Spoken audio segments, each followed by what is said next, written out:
Suspects have been removed from the scene, and I am joined now by the Deputy Provincial Commissioner, Fred Kekana, who will give us really a sense of what really happened here. General, thank you so much for your time. I want you to come closer. We see the vehicle that the suspects were traveling in. Just give us a sense of what happened here. All right, no, thanks very much. On the 4th of August, I'll say last week actually, a victim saw an advert of a polo, a cream polo on Facebook marketplace, and then he engaged the so-called sellers, and then they arranged to buy the vehicle. And on arrival, he was kidnapped. And after being kidnapped, he was shot on both legs. He had cash with him. They took cash. They took his bank cards, and they withdrew a lot of money out of his bank cards. Now, this week, another person saw the same car on marketplace and Facebook, and he also he arranged with them to go and buy the car. And in that process, what happened, he felt uncomfortable when they persisted, come, we'll meet us this place. Then he engaged the police. And the police from yesterday, they've been working on information, and they realized that this one, the same people are linked to the previous case. And a team was assembled, the intelligence people with our public order policing tactical team. Then they followed up, they came here with that buggy. It's a police vehicle with the one whom they're enticing to come. They didn't know that there's police. There were 5 in a vehicle, somewhere lying at the back of the buggy, somewhere sitting at the back seat with the potential victim. And then the police managed to get, just when they arranged where they must come, these guys gave the police a plot number. And later on, a Polo drove past them and they didn't stop. Later on, this car also drove past them. And later on, when they come back, they came being 2. They just stopped, asked him, where are you? He told them where he is in this buggy. Then just when they stopped, they drove past, then they shot from the front, as you saw the vehicle. They shot at the police. Fortunately, those police members who were there, none of them were injured, but they managed to defend themselves. And the suspect realized here is the police because they were dressed in civilian clothes, and the vehicle is unmarked, as you can see. And this vehicle, they made a turn, they tried to drive away, and the police jumped out of the vehicle. They kept on shooting. The tires, they shot the tires, the vehicle rolled, as you can see. And 5 of those suspects who went to hospital were then arrested, and we managed to get 2 pistols from this vehicle. And the Polo that they were driving in, the suspect, not the same one as advertised, drove away with 4 other suspects who also are armed with firearms. But the teams are busy following up on them, and we hope that we will capture them wherever they are, because the police, when that one also drive away, they managed to shoot at it, and they could see the windscreen and other things. There were penetration of bullets. That's what happened up to now. So you say none of the police were seriously injured, or some of them were injured during the process? Yeah, initially at the beginning we thought one of us is seriously injured. He's now discharged from hospital. They found out the bullet didn't penetrate. It was just a scratch, and he was bleeding, obviously. We didn't know until the X-ray proof. And then, fortunately, it's not so much serious, and he was attended, and he'll be leaving the hospital very soon. Do you think you know how long this group has been operating? Because we understand that they've been running somewhat of a syndicate around the Midrand area. How many cases do you think the police in this particular area and surrounding areas have been pursuing? All right, thanks very much.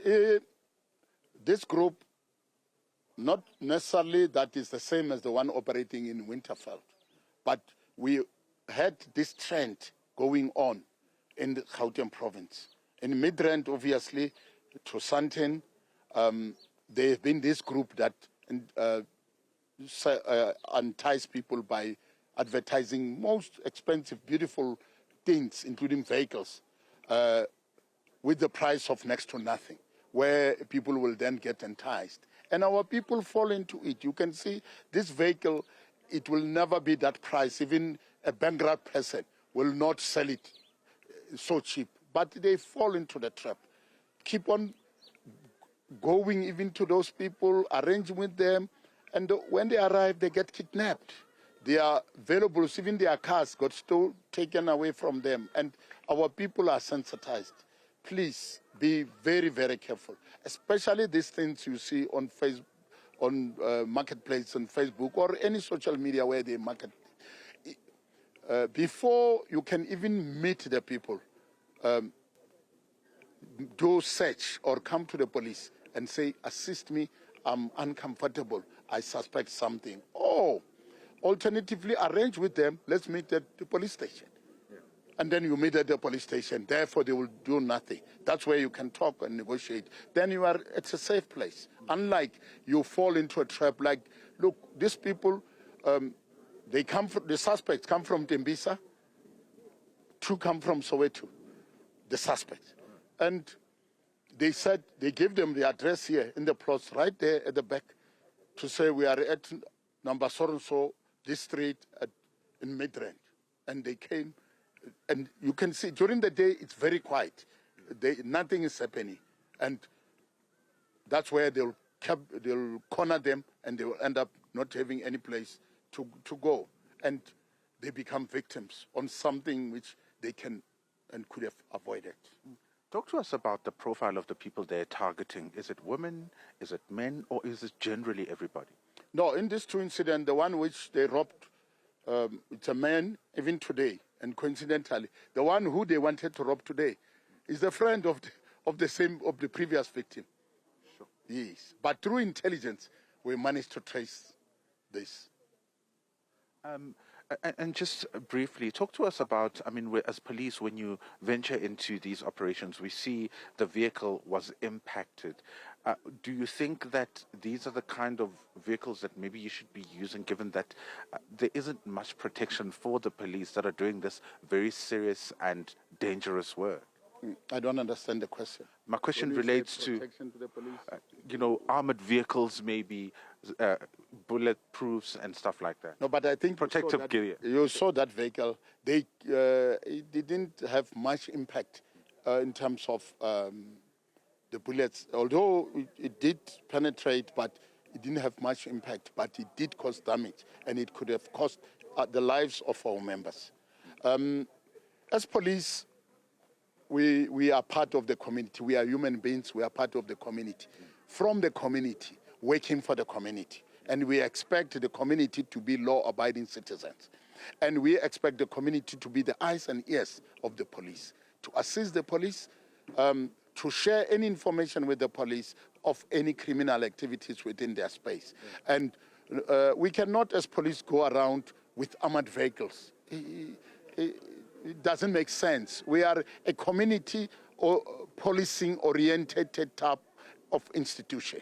We are there for the people. We must be accessible. We are and must still be the same human beings with the other people. The people must be able to access us freely, etc. And to move with armored vehicles, it seems we are in a war zone. We are not in a war zone in our country.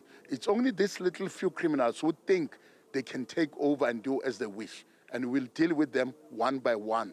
As you can see, we managed to arrest 5. Fortunately, they are alive.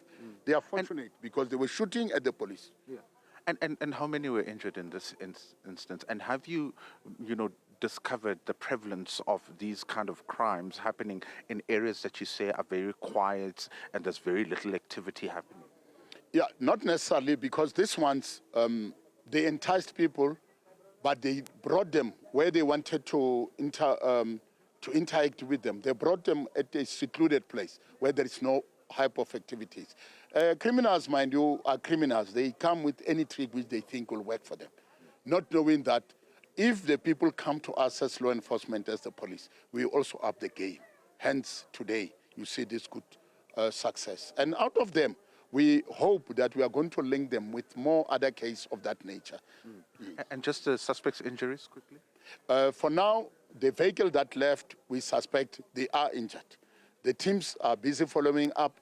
We hope they will be captured soon. And where they are, we hope all of them might have been injured, and we'll capture them and will be kept up to date at a later stage. General Fred Kekana, thank you so much for your time. That is the Deputy Provincial Commissioner here in Gauteng, giving us a sense of, this operation that took place here, because the person who would have been a victim in this particular instance is a friend to somebody who fell victim not so long ago. So luckily for this person, they contacted the police because they suspected that something was wrong, and the police took initiative and, provided support and protection for this particular person. And that led us to this point where 5 of the suspects are injured but also arrested. And the police are pursuing 4 more others who they say went off, made a run using a different vehicle. That is a red Polo that police say they're following leads on.